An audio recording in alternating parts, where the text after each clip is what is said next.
સુરેન્દ્રનગરના ચુડા ખાતે આવેલા સિદ્ધનાથ પ્રાકૃતિક કૃષિ ફાર્મમાં ખેડૂત નારાયણ લકુમે પ્રાકૃતિક ખેતી અપનાવી મિશ્ર પાકનું વાવેતર કરી આત્મનિર્ભર બનવાનો પ્રયાસ કર્યો છે।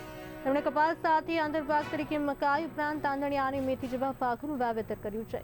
કપાસ સાથે મકાઈના આંતરપાકથી ચૂસ્યા પ્રકારની જીવાતો, મોલો અને મચ્છી જેવી જીવાતોથી પાકને રક્ષણ મળી શકે છે।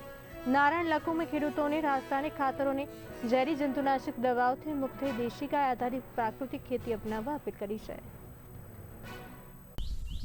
અત્યારે આપણે જે પાકની અંદર જોઈ રહ્યા છીએ તો તેમાં આપણે મિશ્ર પાક કર્યો છે। જો ખરેખર ખેડૂતોએ સમૃદ્ધ બનવું હોય, અત્યારે મોંઘવારીએ માજા મૂકી છે, તો તેની સામે ખેડૂતની એક ફરિયાદ છે કે અમને પોસાતું નથી। જેમ કે કેમિકલો, રાસાયણિક ખાતરો, તો એનો છુટકારો મેળવવો હોય તો પ્રાકૃતિક ખેતી તરફ વળવું પડશે।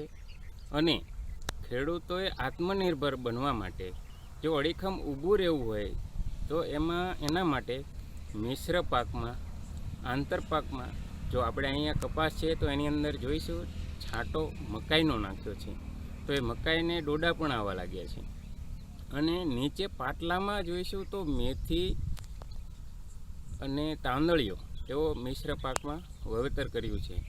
તો જેમ કહેવાય ને કે એક કાંકરે બે પક્ષી, કાંકરાનો એક ઉપયોગ કરવાનો છે અને પક્ષી બે મારવાના છે, એવી રીતે આપણી જમીન એક જ છે પણ અનેક પાક લઈ અને રાસાયણિક ખાતરો, કેમિકલ દવાઓ, જેનો છુટકારો ખરેખર આ મકાઈ એટલું બધું, જેમ કે ફેરોમેન ટ્રેપ લગાવવા પડે છે, ચૂસ્યા પ્રકારની જીવાતો, મોલો, મચ્છી, તો એ આ મકાઈના પાકમાં આવે છે। અને આપણા મુખ્ય પાક જે કપાસ છે તેને રક્ષણ મળે છે, માટે ખૂબ જ